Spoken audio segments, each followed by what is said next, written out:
11 de septiembre del 2001, ¿cómo te agarra? ¿Dónde? Bueno, ahí estaba justamente una pregunta muy interesante. Ahí estabas todavía justamente a cargo del arranque de una planta de gas en Medio Oriente. Y sí, fue una cosa bastante crítica, mucha gente se fue. Gulf Cooperation Countries son el grupo de países del Golfo que hablamos. La vereda sunita. Ellos tienen una economía prácticamente garantizada al éxito por la política del Estado, que les permite accesos a negocios que de otra forma serían imposibles accederlos. Tenemos un capítulo con el que cerrará esta entrevista, que es la revelación exclusiva por parte de un testigo privilegiado de cómo funciona el modelo de negocios árabe. El 20% de todas las exportaciones en armamento de Estados Unidos va dirigido a Medio Oriente. Tener activo a Irán no solamente es un interés, vamos a decir, desde el punto de vista de lo que es exportaciones bélicas. Estamos hablando de un socio de la OPEC. A nadie le conviene esto, a nadie le conviene exterminar a Irán, a nadie le conviene escalarlo más de lo que lo han escalado. Por supuesto, hay un factor muy atractivo. Yo siempre digo que las oportunidades siempre son tomadas, ¿no? Cuando existe una oportunidad, lamentablemente, hay un actor que la va a tomar, que es la monetización de Hormuz. ¿Crees que va a haber fogonazo en el Mundial?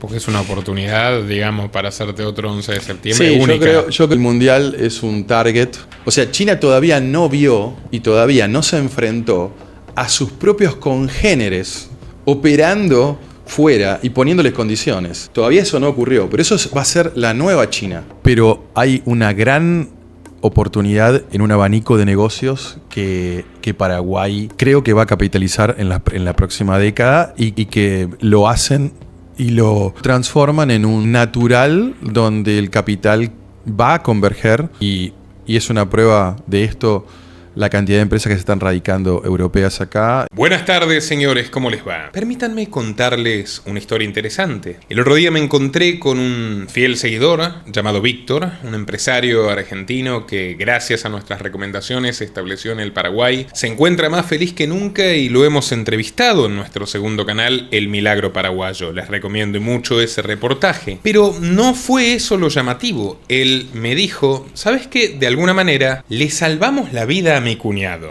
Nos pusimos a tomar un café con Víctor y invitó a su cuñado, que es realmente tremendo personaje, y nos ayudará a desentrañar varios de los misterios o de los interrogantes que agolpan nuestras cabezas e incluso nos desvelan respecto a la guerra salvaje que está aconteciendo en Medio Oriente y que ha puesto en jaque a la economía mundial. Podría, y gracias a Dios no lo está, podría ser un cadáver bajo escombros en Bahrein, donde ha sido un gran ejecutivo de Saudi Aramco, una empresa petrolera saudita mundialmente reconocida, y ha pasado un cuarto de siglo en Medio Oriente, pero por suerte ahora está a salvo en Paraguay. Consultor especialista en energía e infraestructura, Pablo Yenta, es un placer tenerte con nosotros. Bueno, muchas gracias, Nicolás. También un placer para mí estar en tu programa. La verdad que algo que se dio sin programar, pero que evidentemente estaba llamado para hacerse. Así que bueno, como comentaste, una vez que yo hago la salida de la empresa donde estaba, empiezo una actividad y bueno, justamente en el proceso de salida y reorganización de lo que estaba haciendo como actividad de negocios, justamente me enfrento a la primera tentativa de guerra abierta, que fue hace como unos 4 o 5 meses atrás, cuando justamente empezaron el intercambio bélico entre Israel y Irán, que se ve a venir porque venía en una escalada de años atrás. Y bueno, justamente me agarra en el momento en que yo estaba haciendo una reagrupación, incluso moviendo pertenencias, porque yo vivía en la región. Así que bueno, justamente había visto tu programa acerca de, Paraguay como hub de negocios y además como, posición estratégica en la región, etcétera, etcétera. Y me resultó bastante atractivo también por el tema de que ahora Paraguay entra en un proceso de consolidación de lo que sería el transporte de energía con este nuevo gasoducto bioceánico, que abre una gran oportunidad en lo que es infraestructura, un corredor energético. Y bueno, esto justamente está muy relacionado a las actividades que yo hacía y las que comencé a emprender en el ámbito privado. Así que bueno, se combinaron varios factores y eso dio justamente una reubicación exploratoria también de negocios acá en Paraguay. Me ha sorprendido y que confirma exactamente lo que habíamos visto cuando estuvimos explorando tu programa. Así que sí, exactamente, fue como un eye-opener este proceso, y también fue un poco la fuerza, ¿no? Porque tuvimos que de alguna forma tomar decisiones muy rápidas. Para el momento que había ya se había escalado la situación allá, prácticamente era algo completamente novedoso. Yo no lo había visto este proceso anteriormente, a pesar de que había ingresado a la región en el 2002, en plena Guerra del Golfo. Y bueno, en discusiones familiares, más o menos tratando el tema de ver y tomar la decisión de en qué momento era lo exacto para la salida, ya la realidad fue un poquito más fuerte que la ficción y decidimos movilizarnos. Así que bueno, justamente Paraguay quedó en uno de los top 10 de los lugares donde nosotros pensábamos justamente hacer un stopover y continuar reorganizando, además de lo que te comentaba de este nuevo emprendimiento que yo había comenzado, que compatibiliza muchísimo con toda esta nueva actividad en el sector del transporte de energía, con el bioceánico. Así que bueno, sí, excelente. Fue exactamente la perfecta plataforma para pegar el salto y bueno, y justamente, ¿no? Salvarnos de una situación mucho más grave que sería después el escalamiento que estamos viendo ahora, ¿no? Yo tengo literalmente un grupo que son 2 españoles y 2 argentinos que se hicieron amigos entre sí en el campamento de refugiados en Dubái.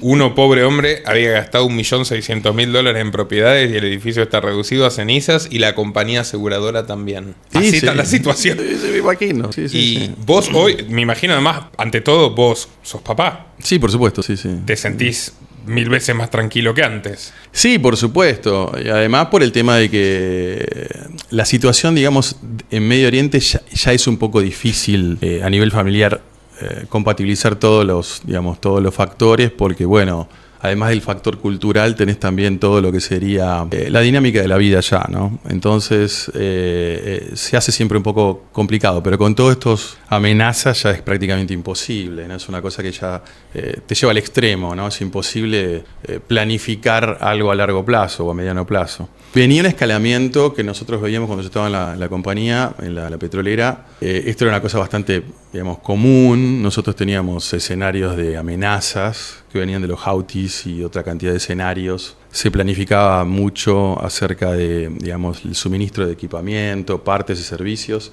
Eso era algo bastante habitual, ¿no? Era un escenario que yo manejaba bastante frecuentemente. Pero el escalamiento de los últimos 2 años es como un cambio en todo lo que sería la política bélica de la región, que cambió en forma radical. Por supuesto porque claro, digamos, lo que se llama Golfo Pérsico es un gigantesco shopping, ¿no? Es el shopping más grande de combustible de todo el planeta Tierra, ¿no? Entonces estamos hablando, es el primer literalmente shopping de hidrocarburos que ha crecido en los últimos 30 años gracias a lo que sería tecnología marítima de transporte, pero también por una estrategia que casualmente converge mucho en lo que es el conflicto actual, ¿no?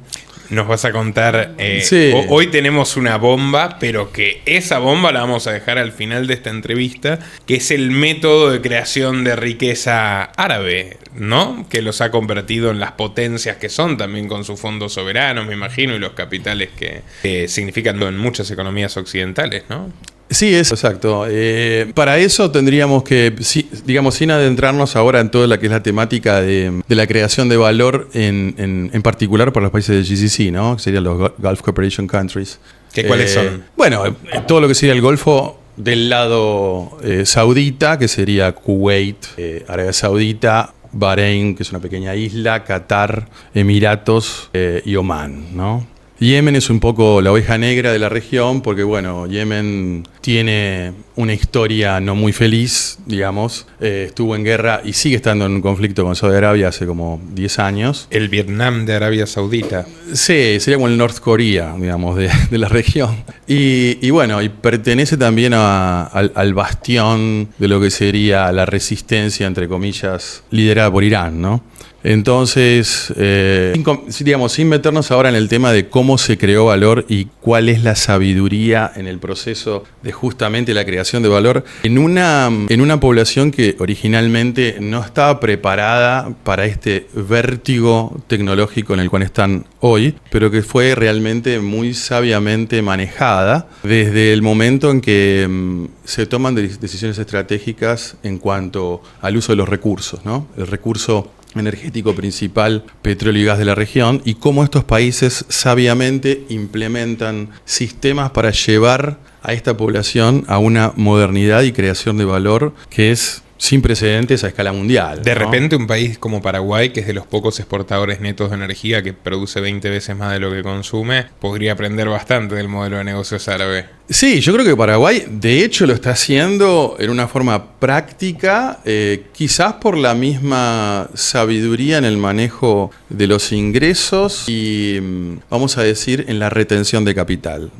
Hay una sabiduría, vamos a decir, en la clase dirigente paraguaya que evidentemente se transmite en lo que es el ambiente de negocios acá en Paraguay y se transmite también en el atractivo poderoso que está haciendo a nivel mundial, ¿no? Digamos, comparándolo con economías en otras regiones que están cada vez más cerradas, están cada vez más distorsionadas, están cada vez más intervenidas. Entonces, esa liberalidad en Paraguay es justamente un atractivo y hace que la región sea, en particular, tomando como centro Paraguay, probablemente como epicentro del modelo a seguir, sea quizás una oportunidad en las próximas décadas, ¿no? Porque el modelo paraguayo probablemente sea exportado, ¿no? Porque es un modelo exitoso, está, digamos, incursionando en una etapa de consolidación y yo creo que van hacia una consolidación exitosa que será modelo en la región. Así que sí,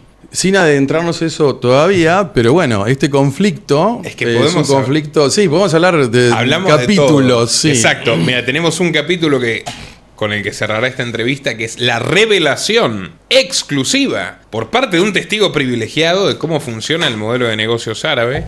Haremos un programa entero en el Milagro Paraguayo con Pablo Yenta sobre las oportunidades de Paraguay. Y por cierto, acá tiene el testimonio de un ingeniero argentino que ha llegado a ser uno de los directores del área de ingeniería de una de las empresas más importantes del planeta, contándonos cómo qué suerte que tuvo que vino a Paraguay. Así que, amigos interesados en el Club Amagi, quienes tienen más de $100.000 líquidos para invertir y están determinados a relocalizarse y encontrar libertades que ya no abundan en otras latitudes, no se pierdan la oportunidad. www.clubamagi.org. Y los interesados en el viaje inmersivo del 28 de abril, sepan que solamente quedan 2 lugares y pueden conseguir el suyo escribiendo y resolviendo rápidamente a través de contacto@clubamagi.org. Pablo, ahora, esto es muy importante. ¿Cómo un ingeniero argentino de 29 años en el año 2000 termina dando un vuelco en su vida tan radical que lo lleva a otro hemisferio, otra cultura que es Medio Oriente? ¿Y cómo te adaptaste a eso? Bueno, es una historia, vamos a decir que confluyeron varios factores, varias necesidades al mismo tiempo. Yo estaba en la región porque estaba trabajando en una empresa de ingeniería y construcciones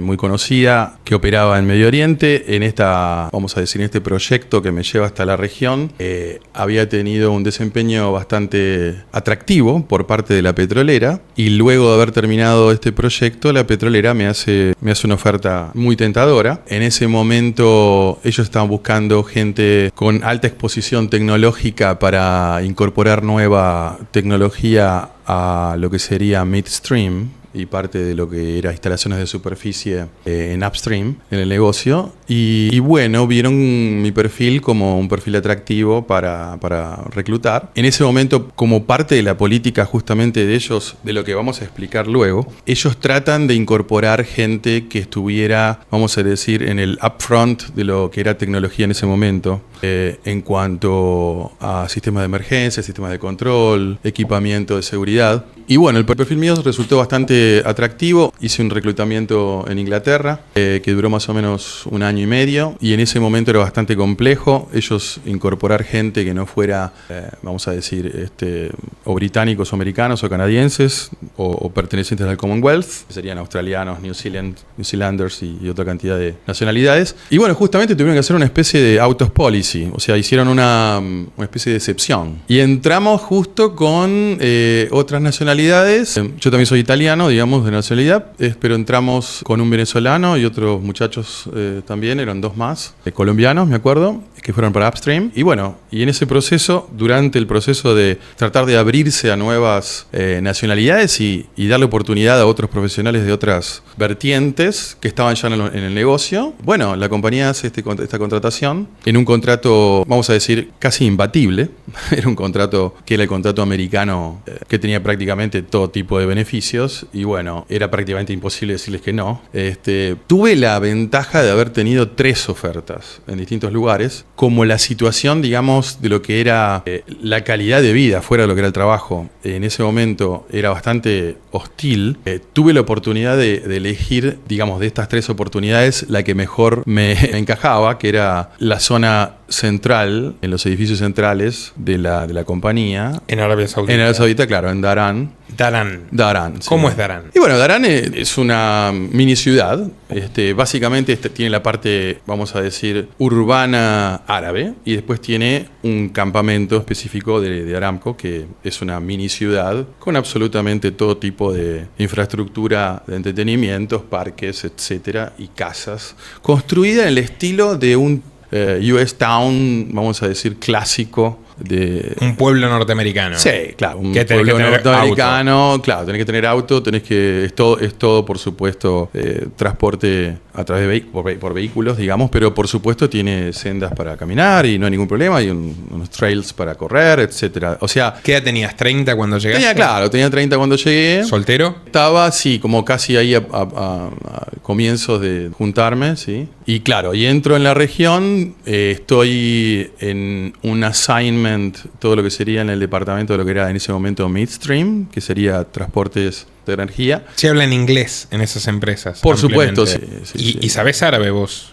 Algunas palabras, no dominé, porque ellos realmente son bilingües, completamente bilingües. Todos. Sí, esto es parte también justamente de lo que hablábamos, de la política nacional de capacitación estratégica, ¿no? Y fue una política y que la siguen sosteniendo hasta el día de hoy, y creo que es uno de los pilares del cambio en Medio Oriente y la capacidad de crear valor en esta velocidad, independientemente, por supuesto, de la disponibilidad de ingresos, ¿no? Pero estamos hablando, es una política de Estado. Es una política de Estado que ha sido muy efectiva y es parte de este famoso proceso de creación de valor, ¿no? Yo soy hopeano, pero no sé si sabés que hay un economista y pensador que se llama Hoppe, que elogia las monarquías porque toman decisiones de largo plazo que no toman los políticos democráticos. Claro, bueno, por supuesto, la dinámica dentro de la monarquía es una ventaja, porque justamente se gasta en el proceso democrático muchísima energía y recursos, e incluso orgánicamente la estructura de cómo se ejecuta la democracia no es, digamos, del todo eficiente en cuanto a la capacidad de lograr objetivos de tipo estratégicos de forma eficiente, vamos a decir, en plazos razonables, ¿no? Por eso después siempre el discurso dentro de los gobiernos democráticos, y vamos a cambiar en 30, 40 años, pero la gente lo que necesita es un cambio en un plazo mucho más corto, ¿no? Bueno, la democracia lamentablemente no es el mejor vehículo, quizás estructurada como está el día de hoy, para lograr esos cambios a esas velocidades, ¿no? Pablo, ¿vos sos creyente o libertario? Sí, ¿Católico? No, soy, digamos, evangelista. Interesante. Sí. ¿Cómo fue para vos el contraste entre la Argentina, bueno, Inglaterra ya es obviamente mucho más afín a la Argentina quizás culturalmente, y pasar a vivir ahí? Tus compañeros eran mayoritariamente sauditas, eran de países anglófonos. ¿Cómo era la vida de las mujeres, por ejemplo? Sí, interesante. Cuando yo ingreso, en realidad la mayoría eran americanos o ingleses, o como te digo, personas del Commonwealth. La interacción con los locales era mínima, pero prácticamente nula. De hecho, yo fui reclutado por todo lo que era un upper y mid management que era inglés. O sea, mis compañeros eran ingleses y americanos. Y fue así hasta, digamos, los 7, 8 años primeros en el que estuve en la compañía. Después comienza este proceso de reemplazo de mid management en la compañía por parte de locales que venían muy bien entrenados, y la compañía justamente tenía todo un proceso de entrenamiento, de incorporación y reemplazo. ¿Te gustó trabajar con árabes? Sí, yo creo que es una visión muy sabia de la realidad en cuanto a implementación de objetivos, vamos a decir, lograr objetivos con recursos que son normalmente disponibles en la región a partir de lo que es, por supuesto, el negocio del oil and gas. Creo que están constantemente amenazados, donde hay un contexto político muy delicado y justamente donde también hay objetivos a largo plazo que cumplir y que no se pueden no cumplir. Así que ese contexto le pone un marco a esta interacción mía como profesional occidental con ellos y con esta modalidad y esta forma de llevar el negocio, que dista mucho de lo que es las empresas occidentales, ¿no? ¿Cómo son ellos en el trato? Y yo creo que ellos son muy abiertos, o sea, lo he vivido, son tolerantes. Son tolerantes. Muy tolerantes. Contra todo lo que se especula, civilización mercantil y tolerante. Por supuesto, yo creo que son, hasta te diría que es prácticamente, después vamos a tratar un poquito el tema ese, pero digamos que son los más libertarios de todos los liberales, literalmente. Existe mucho espacio, hay formas de tomar estos espacios, son muy cautelosos, pasan las decisiones también digamos, en la confianza respecto de resultados, pero en cuanto ven resultados concretos, ellos toman decisiones bastante rápidas. Por supuesto, como siempre, hay otros elementos en la toma de decisiones que son mucho más complejos de lo que, por ejemplo, puede pasar en una empresa privada en Occidente, porque estamos hablando de una empresa que es un híbrido, ¿no? Es una empresa que se maneja como una empresa privada, pero tiene componentes estatales muy fuertes, ¿no? Es una organización muy resiliente, o sea, muy resiliente, es una organización muy estructurada para objetivos a largo plazo. ¿Hiciste amigos árabes? Sí, claro, por supuesto, sí. Amigos, socios también, hasta el día de hoy. Y me imagino que te llega información bastante interesante. Sí, por supuesto, estoy en contacto permanente con todo Medio Oriente, dentro de la base de clientes que tenemos hoy, pero también en general con lo que es el día y además con lo que es el negocio en sí mismo y los actores del negocio en la región, ¿no? Sí. 11 de septiembre del 2001, ¿cómo te agarra? ¿Dónde? Bueno, ahí estaba justamente, una pregunta muy interesante, ahí estabas todavía justamente a cargo del arranque de una planta de gas en Medio Oriente. Una de las plantas más grandes de gas que se han construido en Arabia Saudita, la planta de Hawiyah Gas Plant. Yo estaba a cargo de lo que sería parte de la construcción y el commissioning, el arranque de esa planta en la parte del inlet, donde donde entraban los ductos de gas. Y sí, fue una cosa bastante crítica, mucha gente se fue, me tocó a mí quedarme a cargo parte del proyecto y fue realmente, sí, muy desafiante. Pánico, la gente se iba al aeropuerto a tomar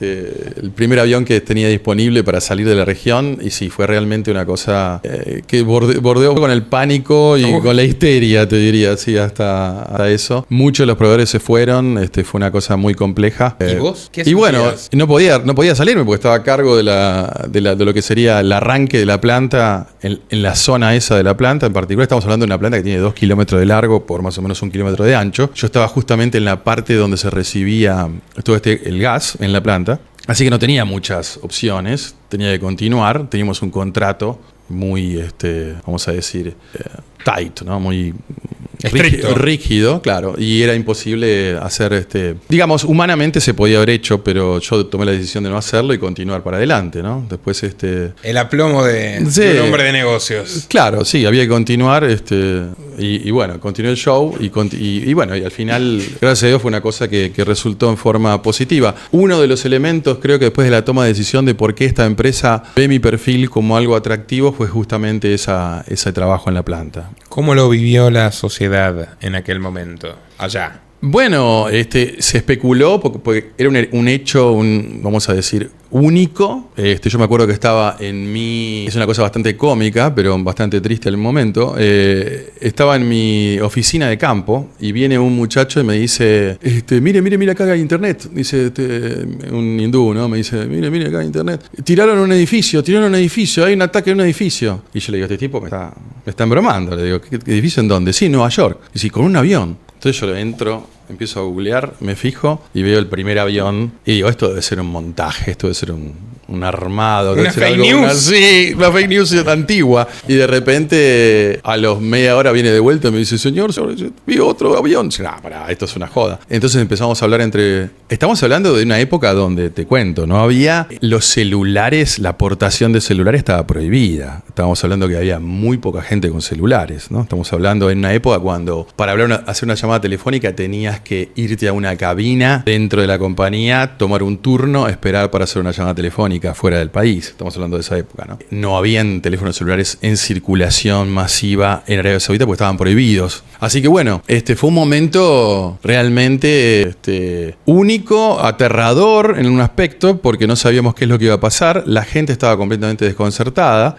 Los contratistas que estábamos ahí en toda esa obra también estaban sorprendidísimos. Muchos otros prácticamente no entendían lo que estaba pasando y mientras existiera la obra para ellos y se cayera el mundo era lo mismo. Así que hay muchos que estaban completamente fuera de ese temor, vamos a decir, de esa atmósfera de terror. Pero los que éramos un poquito más conscientes sabíamos que iba a venir algo. Pensábamos que literalmente Estados Unidos saldría a lo que hizo ahora, ¿no? O sea, salir con todo lo que tiene a la región. Pero bueno, eso ocurrió, pero tardó un tiempo más, ¿no? Pasaron un par de años más para que se desenvolviera todo vamos a decir, carrera bélica en la región, ¿no? ¿Qué sabes de los Bin Laden que nos podés contar de esta familia que era socia de los Bush en Arbusto Energy? Sí, no solamente eso. Bueno, Bin Laden es una constructora, una mega constructora. Ellos fueron un contratista del gobierno durante mucho tiempo.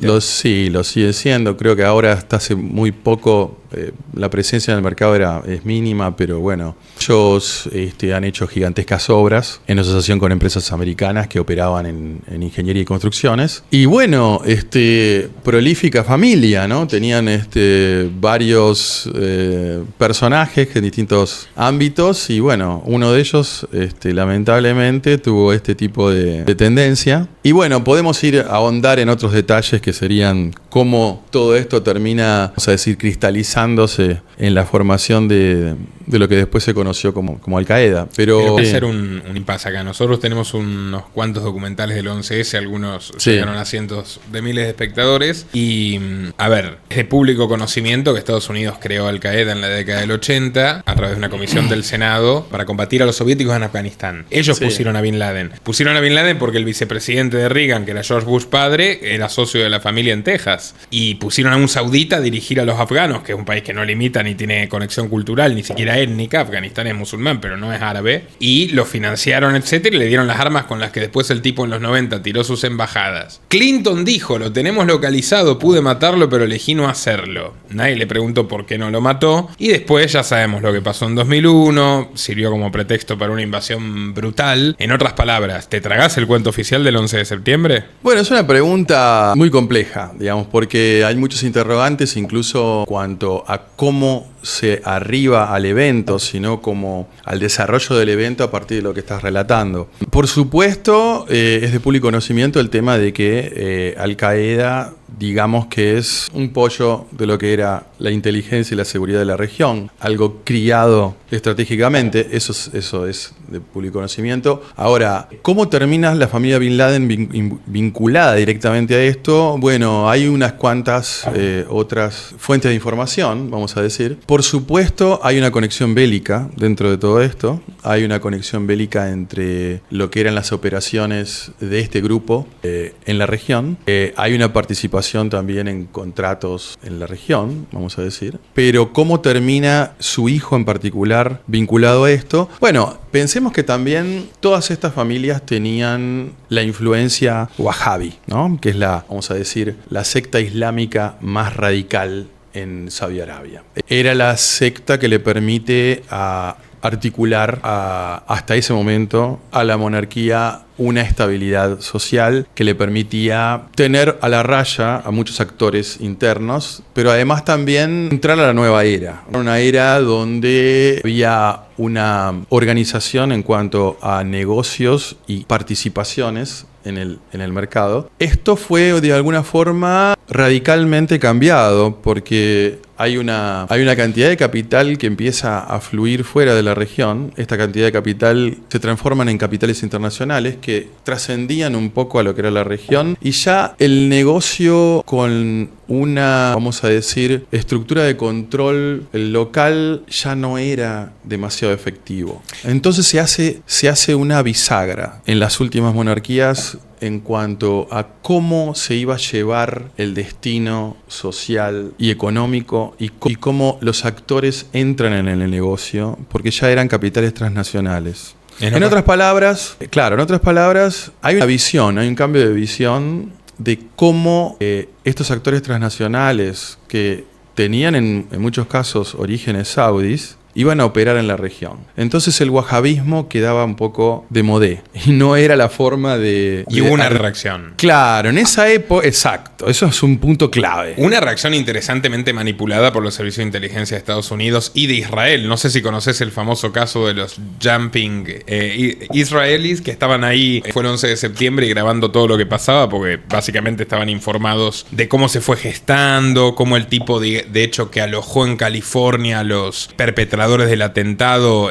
básicamente estaba vigilado por el FBI hace como 14 años y nunca le tocaron un pelo. O sea, todo eso vos te das cuenta y ves hoy al que gobierna Siria, viste que es our son of bitch, es uno de los nuestros, ¿no? Es un tipo que estuvo 5 años preso en una base yanqui porque era de Al Qaeda y ahora Trump dijo qué guapo es el presidente de Siria. En otras palabras, obviamente los yanquis supieron usar esto para armar la guerra. ¿Cómo lo viste desde allá? ¿Cómo te tocó la guerra de Irak? Yo creo que hasta te sonaron bastante de cerca los misiles, ¿no? Sí, claro, cuando yo entro en la región estaban invadiendo los tanques entrando a Irak. Ese es el movimiento clave que hace esta justamente, y justamente September 11 es la antesala de esta bisagra. ¿Cómo y por qué? Y los actores, bueno, hay algunos los están nombrando, otros los conocemos, los podemos nombrar, otros no, pero digamos... Algunos son innombrables. Algunos no se pueden nombrar, claro, no se pueden nombrar, pero bueno, vamos a ponerlo en términos un poco más genéricos. Sí, hay una antesala. La incubadora fue September 11, termina en el proceso,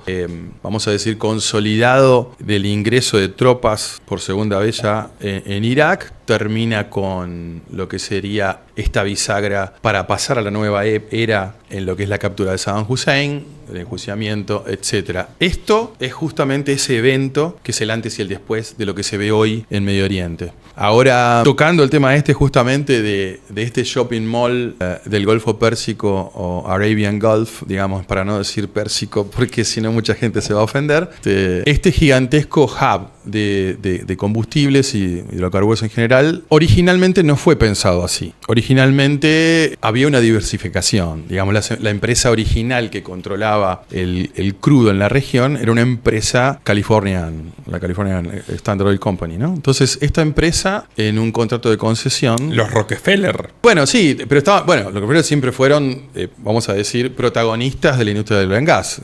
No solamente en esa empresa, sino en todas, prácticamente. Exxon. Sí, en todas.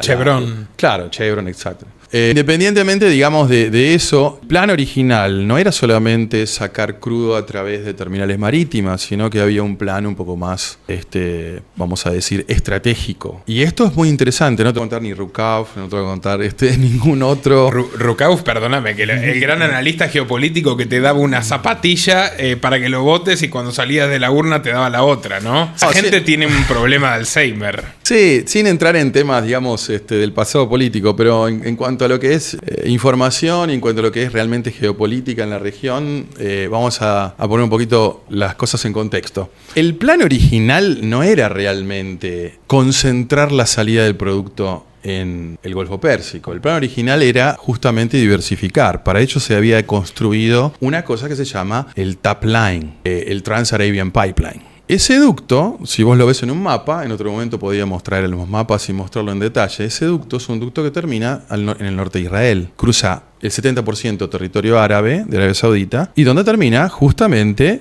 al norte de Israel. ¡Oh, casualidad! ¡Qué casualidad! En la sucesión de eventos, ¿qué termina ocurriendo? Que toda la región alrededor de Israel comienza a ser atacada, comienza a ser perturbada en forma constante a través de todas estas, llamémoslas, combinaciones de etnias, desorganización social, tensiones internas y geopolítica, también liderada por Irán, ¿no? Y acá empezamos a ver cuál es el rol de Irán en todo esto, ¿no? Mientras Israel repite el cuento de la bomba atómica iraní desde 1996. Nunca hay bomba atómica y sí hay 90 ojivas nucleares ilegales que tienen el desierto del Negev, Israel. Sí, bueno, o sea... No soy pro-Irán, totalmente anti-teocracia, pero tenemos una postura libertaria capitalista, pero firmemente anti-genocidio de Netanyahu.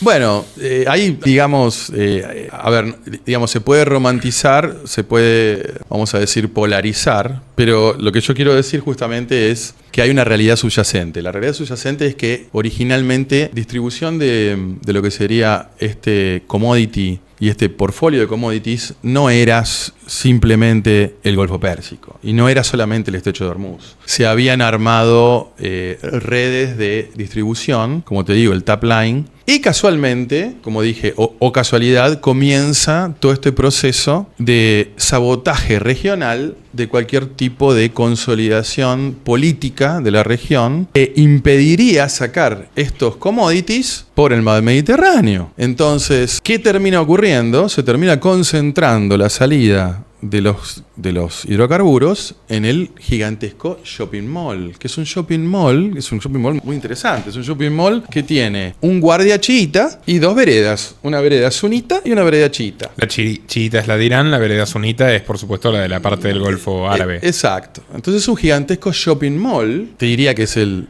shopping mall energético más grande del planeta. Justamente lo conforman el consorcio de la OPEC, que son los países exportadores de petróleo en la región. Entonces, el gatekeeper de este shopping mall, el guardia que tenés en la puerta, es un chiita iraní. Y esa posición le otorga a Irán un poder de negociación, no solamente a nivel global, sino que le otorga un poder de negociación dentro de la OPEC misma.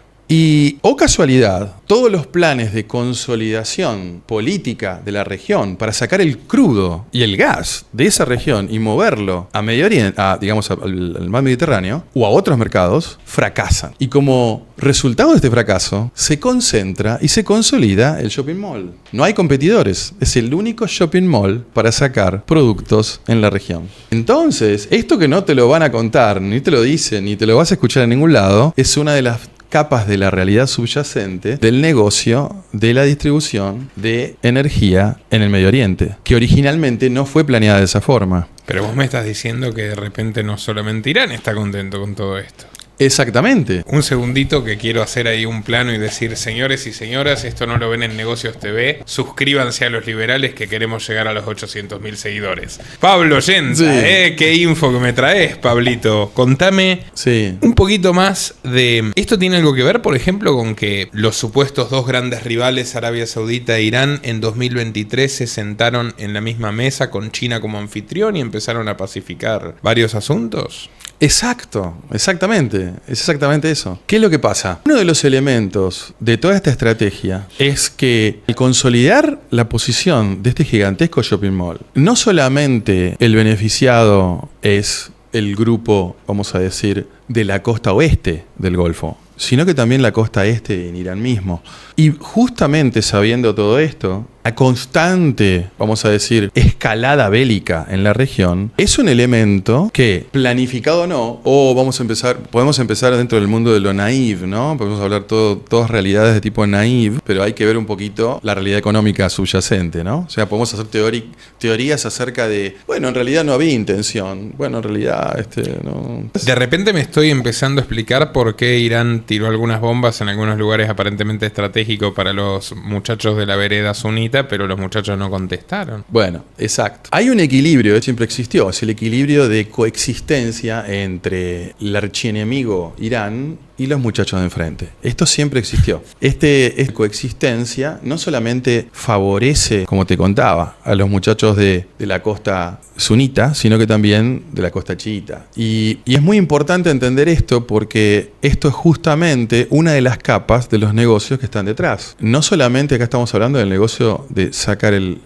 crudo, estamos hablando de todo el intercambio de lo que sería GCC con el resto del planeta. O sea, no solamente los commodities de los que ya conocemos, sino hablamos de todo tipo de exportación. ¿A qué corresponden las siglas GCC? Gulf Cooperation Countries. Son el grupo de países del Golfo que hablamos. La vereda sunita. La vereda sunita, que igual tiene un temita, ¿no? Porque Bahrein o Oman tienen unas minorías importantes. Sí, pero son todos mayorías sunitas. Claro, las monarquías son sunitas. Entonces, lo que pasa es que independientemente, aunque tengan poblaciones locales chiitas fuertes, sí, en algunos casos fuertes, que no querés que se levanten en armas, que no querés, bueno, eso es un elemento también de la sabiduría local de las monarquías en justamente interpretar su población y cómo estratégicamente esto se articula en políticas que son exitosas. La población esa es la otra de esos parte países, de la conversación. En general es una población satisfecha, no particularmente oprimida. Exactamente, exactamente. Tienen, justamente por lo que vamos a hablar después, ellos tienen una economía prácticamente garantizada al éxito por la política del Estado que les permite accesos a negocios que de otra forma serían imposibles accederlos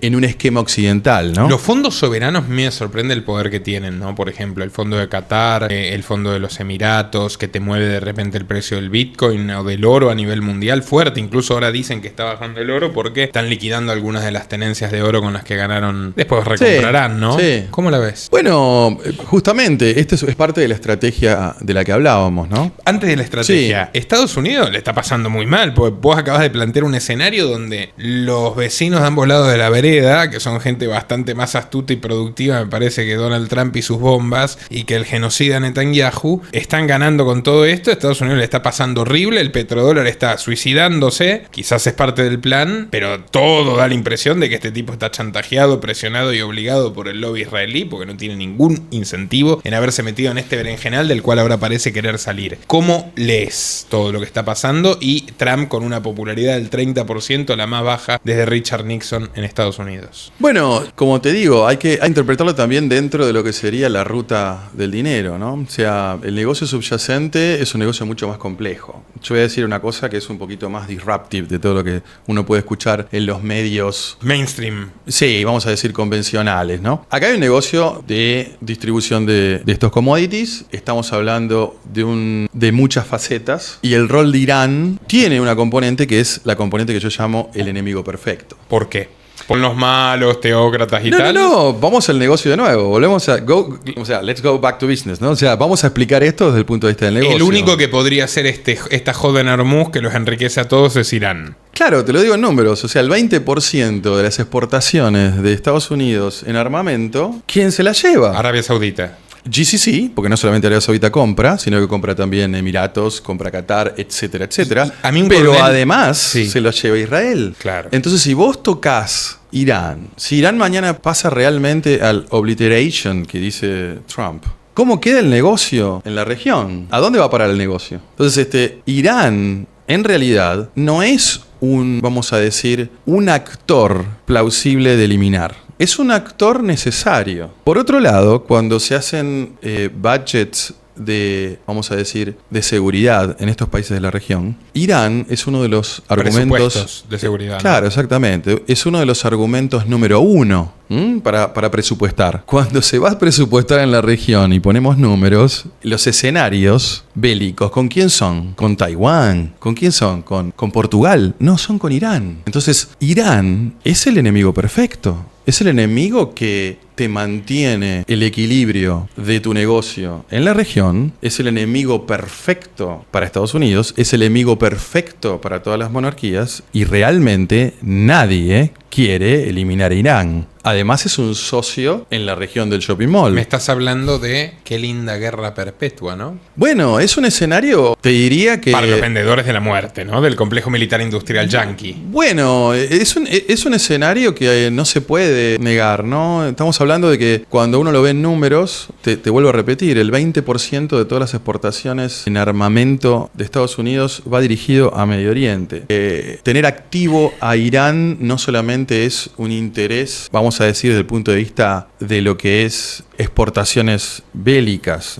Estamos hablando de un socio de la OPEC, un socio vital de la OPEC. Y ahí entra la capa de relaciones entre las monarquías sunitas e Irán, que aunque aparentan una, vamos a decir, confrontación inminente, todos saben, y esto está dicho incluso por las monarquías de Qatar, que tiene que haber una coexistencia viable con Irán. ¿Entendés? No estamos hablando de que los actores políticos de las monarquías sunitas están interesadas en la exterminación total de Irán. Eso no está en los planes, no existen los planes. Ni va a ser soportado por ninguno de estas monarquías. Así que si lo ponemos en contextos políticos en la región, históricos y estratégicos, subsistencia de Irán es una subsistencia necesaria, es un objetivo controlado. Es un objetivo y es un target no solamente para Occidente, sino también para Medio Oriente, pero además también para justamente Rusia, el bloque Rusia y China. Hoy Trump acaba de decir que le quedan 2 semanas en Irán, lo cual huele a una retirada o rendición bastante humillante políticamente, ¿no? De cara a las elecciones de noviembre también, el quilombo que hizo, la plata que gastó, no consiguió nada de lo que prometió. Un montón de vueltas, el petróleo más caro, $8 el galón. Sí. La nafta nunca estuvo tan cara en Estados Unidos, la gasolina, tenemos muchísimo público hispano allá que nos comenta cómo le está doliendo en el bolsillo. Y dice que Israel, que Irán está más débil que nunca y que está conforme. Nadie le cree a Netanyahu igual que va a ser suficiente y muchos nos preguntamos si ya sea un atentado real o una preciosa falsa bandera orquestada por la inteligencia israelí tendrán lugar en el Mundial de Fútbol. ¿Qué pensás de eso? ¿Qué pensás de la continuidad de esta guerra? ¿Crees que se acaba? ¿Crees que va a volver a encenderse como se volvió a encender después de un mes de pacificación? Porque esto ya lleva un par de años. ¿Cómo lo ves? ¿Cuál es tu pronóstico para el petrodólar, para Estados Unidos y para Medio Oriente? Sí, es una excelente pregunta. Bueno, volviendo a las bases, digamos, de lo que son la plataforma de negocios subyacente en la región. Petrodólar. Exacto, sí. Estos commodities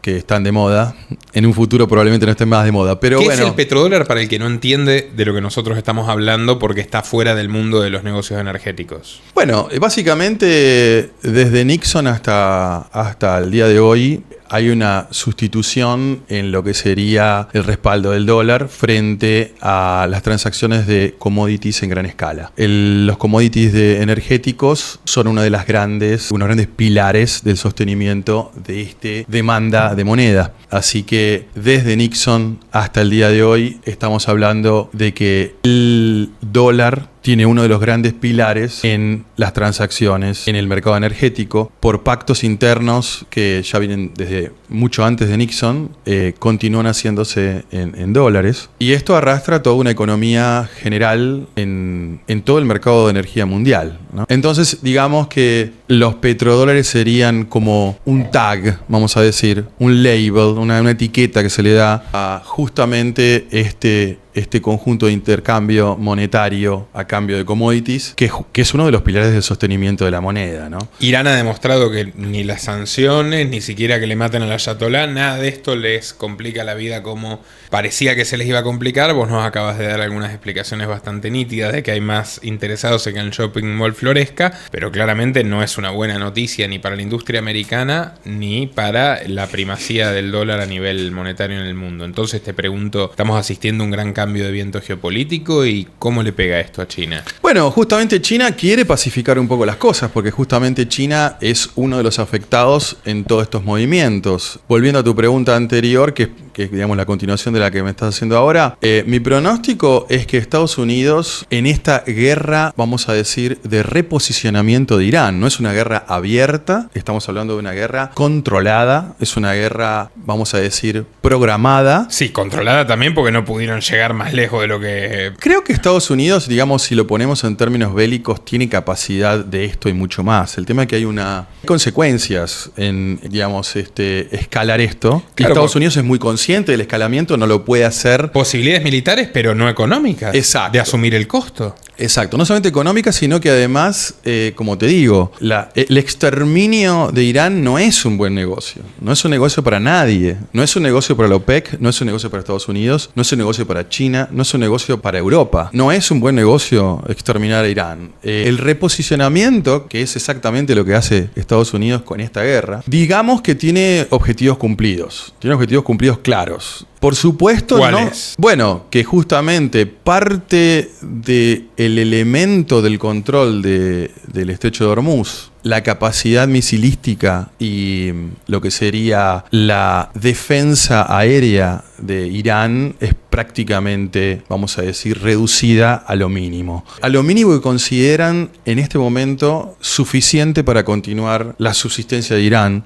en las próximas décadas, en una forma, vamos a decir, costo efectiva. Así que, puesto en términos económicos, a nadie le conviene esto, a nadie le conviene exterminar a Irán, a nadie le conviene escalarlo más de lo que lo han escalado. Por supuesto, hay un factor muy atractivo. Yo siempre digo que las oportunidades siempre son tomadas, ¿no? Cuando existe una oportunidad, lamentablemente, hay un actor que la va a tomar, que es la monetización de Hormuz. Vos pensás que el canal el estrecho de Hormuz es 5 veces más grande en lo que es transacciones de lo que es el canal de Panamá. Si vos te fijás en las últimas declaraciones de la semana pasada, hasta habían filtrado la posibilidad de que Irán estaba interesado realmente de cobrar peaje en la zona, que es monetizar Hormuz. Y sí, va a financiar un poquito todo lo que le rompieron los yanquis y los sionistas. Bueno, la monetización de Hormuz sería realmente un factor de pacificación y estabilización de la zona. Ahora, esto tampoco te lo va a contar, ¿no?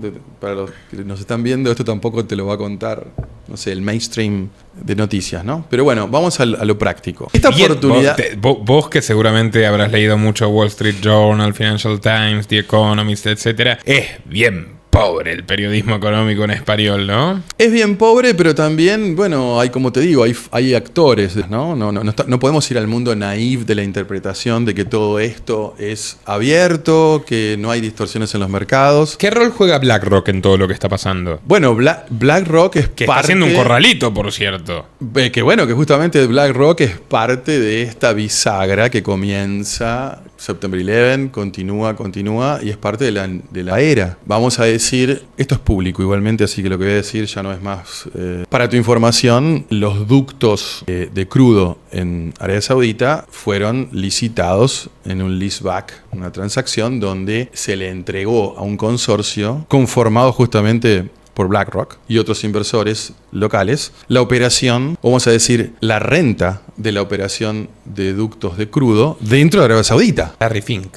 Claro, entonces estamos hablando que dentro de esta transición, ¿cómo termina esta transición? Termina en entregar la renta de la operación de ductos dentro del territorio saudí durante un periodo determinado. Por supuesto se retornan los activos nuevamente a petrolera, pero dentro de esta transición... ¿A Saudi Aramco? Claro, exactamente. Tu empresa, tu ex empresa. Sí, tu ex empresa, claro. Para decírtelo incluso un poco más específico, lo que yo te estoy contando no es algo que me contaron, ¿entendés? O sea, es una cosa que yo directamente participé en la definición de los activos, o sea, hasta dónde llegaban de esta operación, ¿entendés? Información de primera mano, no es que me lo contaron, esto lo escuché, me lo dijo un periodista, no, te estoy hablando de esto, es directo, información directa. ¿De qué estamos hablando? Estamos que la participación y la entrada de estos capitales, los actores en la región, ha cambiado. Por lo tanto, Irán ahora tiene un golden ticket que es la monetización de Hormuz. O sea, y el perdedor en esta guerra. ¿Quién sería el perdedor en esta guerra? Además de los republicanos, quizás a juzgar por las encuestas. Y bueno... ¿BlackRock no? No, el absoluto acá serían justamente los aliados, vamos a decir, por los ayatollah. Y esto va a ser probablemente en términos de unos pocos meses. ¿Rusia y China? No. Los regionales que están en el Líbano, los regionales que están en Yemen, los regionales en Siria, los regionales en Irak. Hay un momento donde Irán va a tener que blanquear quiénes realmente son sus aliados. O sea que los grandes perdedores van a ser todos estos grupos que quedan prácticamente parias. Y van a quedar parias dentro de muy poco tiempo. Ahora, ¿cuál es el punto donde esta transición de probablemente monetizar Hormuz sea una salida viable, conveniente o no? Que justamente debe estar en discusión en este momento. ¿Crees que va a haber fogonazo en el Mundial? Porque es una oportunidad, digamos, para hacerte otro 11 de septiembre Sí, única. yo creo que el Mundial es un target. Creo que Estados Unidos lo va a notar muy prontamente cuando vea que les caen todas las plazas en los tickets que vendieron. Y me imagino que vos no irías, ¿no? No, para nada. Para nada. O sea, lo ves como un peligro tangible. Sí, es un target porque si la resolución del conflicto no estamos hablando de menos de 6 meses, esto va a dejar una estela de inseguridad y justamente parte de la escalada del lado de Irán para sostener sería el elemento político que lo posiciona en OPEC y regional e internacionalmente, que es justamente Hormuz, lo va a articular con este tipo de ¿no? Ataques extranacionales, internacionales, embajadas, empresas, etcétera, y ya lo ha dicho, ¿no? Y es algo muy práctico que viene haciendo durante los últimos 40 años. O sea, no estamos hablando de nada nuevo, ¿no? Así que yo creo que en la práctica, volviendo un poco a qué pasaría con esta guerra, bueno, como te digo, yo creo que los objetivos básicos fueron logrados. Creo que a nivel nuclear queda un interrogante.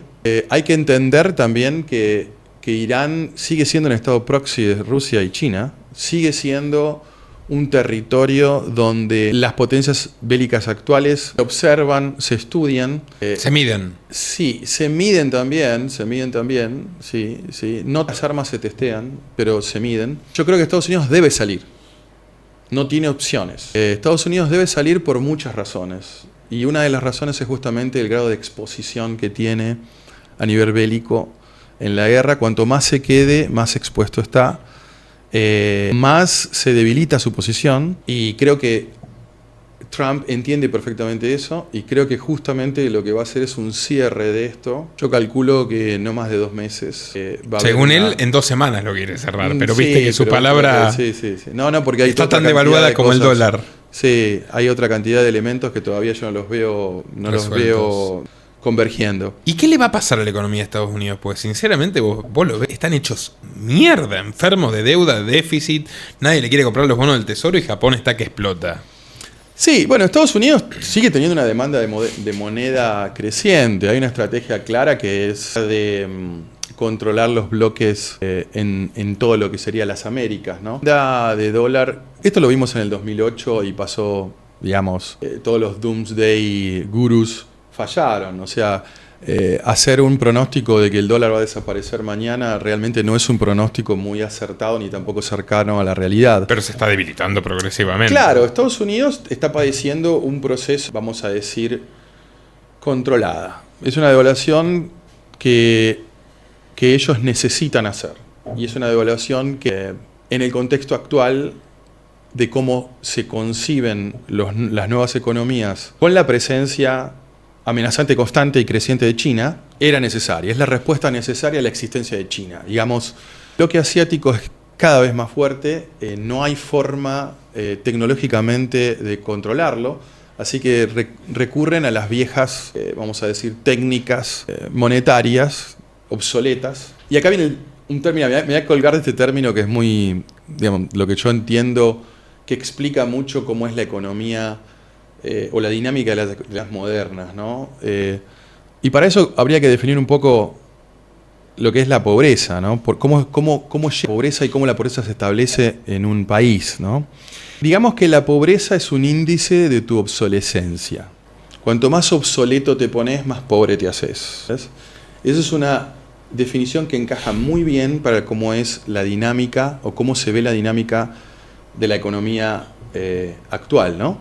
Con una alta presencia tecnológica, con drivers muy fuertes, con actores dominantes, no solamente en la creación, sino en la distribución de la tecnología. Entonces, ¿qué pasa? Estados Unidos se vuelve obsoleto y se está haciendo pobre, pero él sabe que se está haciendo pobre y obsoleto. No en todos los rubros, pero él sabe que en 20 años la competencia tecnológica con China no va a ser lo que es hoy. Y en este proceso no queda otra que ir a hacer políticas monetarias Socialistas. Exactamente, socializarte un poquito, porque no te queda otra opción. O sea, están reventados y sin salida. En otras palabras, paulatina decadencia, que obviamente no va a ser de un día para el otro. ¿Y cómo ves a China en todo esto? Bueno, China tiene Estados Unidos tiene una ventaja que es el factor, vamos a decir, de la libertad. Digamos, sigue existiendo una libertad, entre comillas.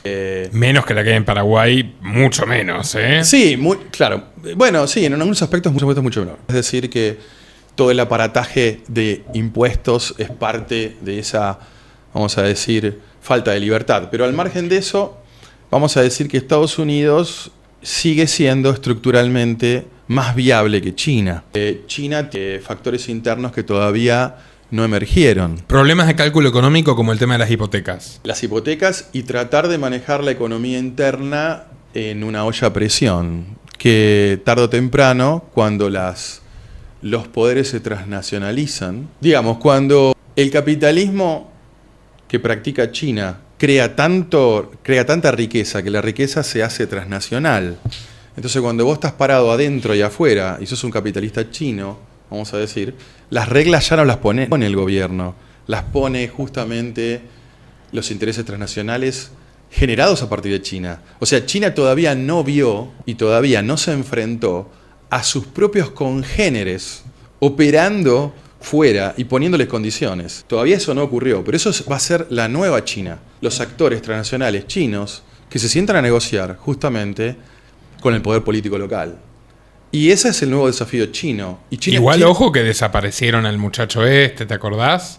El dueño de AliExpress era Jack Ma. Claro, bueno, esos son justamente los mecanismos donde responde el status quo político chino frente a este poder transnacional. ¿Pero China está llamada a reemplazar a Estados Unidos como la potencia número uno? Yo creo que sí. Lo que pasa es que el modelo en el que China va a reemplazarlo va a ser completamente distinto. O sea, ¿le falta a China una primavera?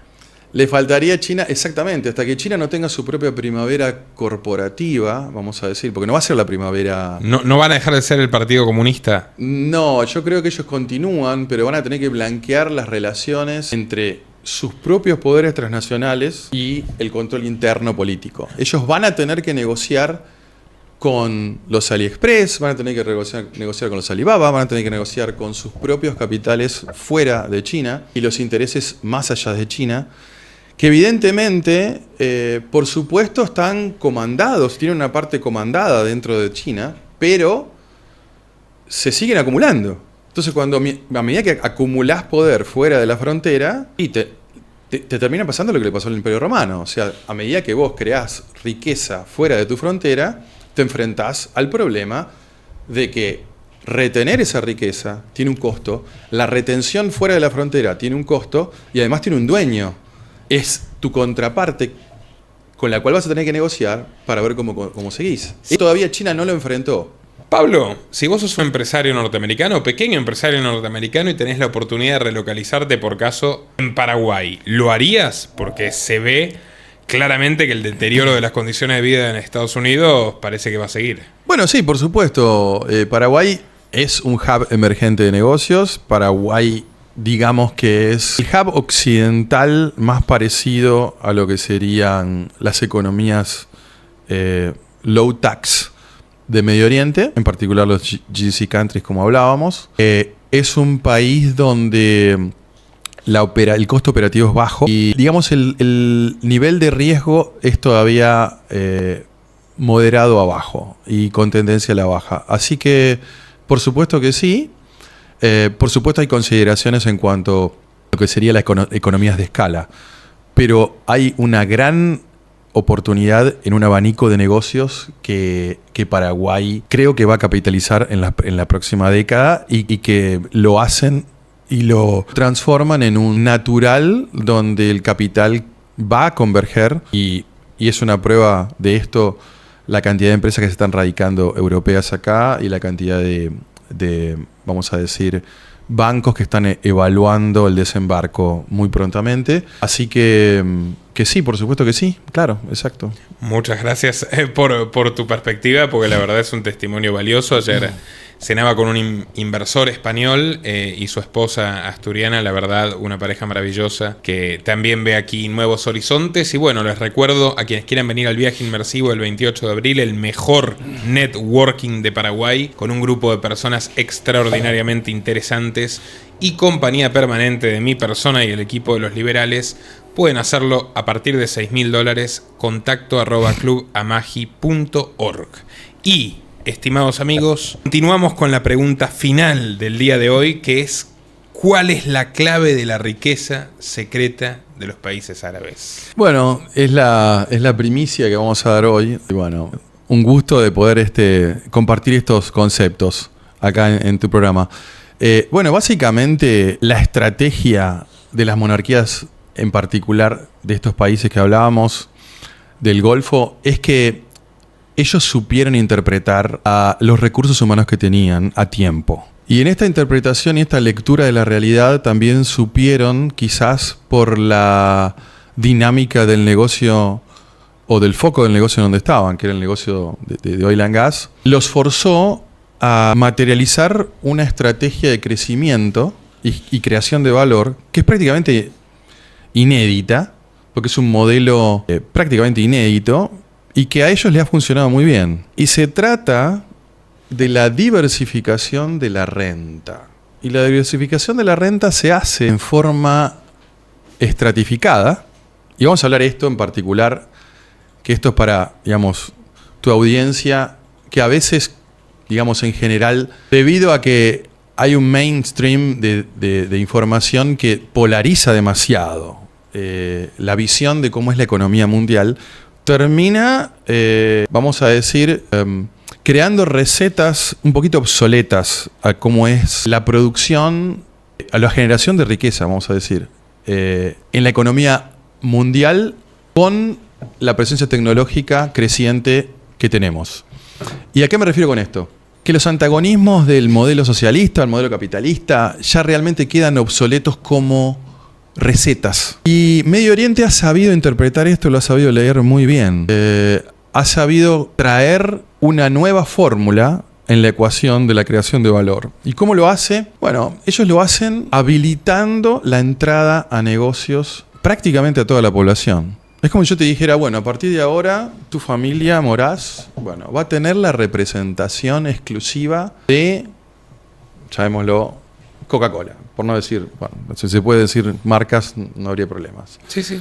Bueno, a partir de mañana vos sos el representante de Coca-Cola por la razón que vamos a nosotros a estipular. Vamos a definir que de acuerdo a las calificaciones de la familia, por la cantidad de negocios que maneja, por etcétera, etcétera, etcétera, te damos la Coca-Cola. Este sistema de sponsorships que ellos implementaron y que venía históricamente como práctica en Medio Oriente, es lo que le habilita a prácticamente cualquier local a tener acceso a un negocio sin tener ningún tipo de calificación o capital. Entonces, literalmente, vos para entrar en un negocio en el mundo occidental, ¿qué tendrías que tener? Y bueno, tendrías que tener un cierto capital, una cierta estructura.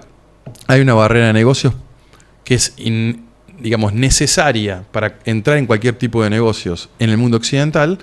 Bueno, en el mundo árabe, en el mundo en particular de los países del Golfo, esto se hace a través de esta estratificación de renta por el sistema de sponsorships. Entonces, se distribuye la renta en participaciones obligatorias de estas familias en absolutamente todas las empresas que operan en el país. ¿Y quién elige a las familias y por qué? ¿Por una cuestión? Bueno, eso es otro tema. Digamos que habría estratos.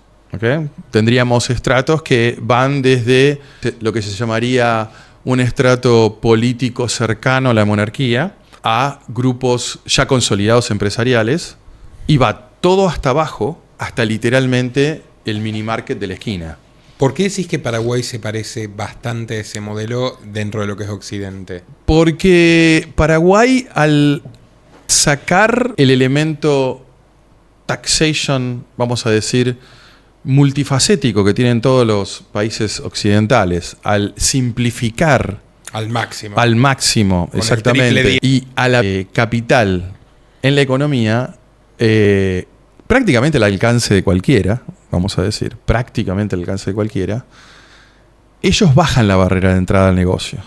Entonces hay una barrera todavía muy baja a la entrada de muchos negocios. Y acompañado con la política, como te digo, de low taxation y simplificación, facilita mucho que varios actores locales puedan, y los internacionales también, puedan entrar a la economía con una dinámica muy flexible y sin la imposición de todo lo que sería la mochila que normalmente tenés en el mundo, vamos a decir, occidental, en el bloque occidental clásico, ¿no? Hablemos Europa, Estados Unidos, que sería la escuela de donde todo Occidente opera. Entonces, Paraguay sería como una excepción a la regla. Son muy pocos países los que operan en la forma que está operando Paraguay. Es maravilloso saber que, bueno, tantos perfiles tan distintos coincidimos en esto, y vamos a continuar con una conversación exclusiva sobre estos temas con Pablo Yenta en El Milagro Paraguayo. Quiero agradecerte tu tiempo, Pablo, en esta primera entrevista, y los invito a compartir en todas sus redes y grupos. Amigos, pueden colaborar desde tan solo $3 mensuales y obtener a cambio recompensas en patreon.com/losliberales, y por 100 pueden tener una videollamada conmigo. No actualizamos ese valor hace años, pero es un placer conversar con nuestros seguidores, gente muy, muy interesante. Pablo, ¿no quieres agregar algo más? No, bueno, te agradezco por la oportunidad de acá de participar en tu programa, y bueno, también dispuesto a seguir colaborando claro que sí. en algunos otros programas y compartir experiencias y aprendizaje en estos años del sector energético, y por qué no también colaborando con la economía local, ¿no? Por supuesto, nos honrás con tu presencia y tenemos pendiente una buena conversación sobre el Club Amagi. Hasta la próxima.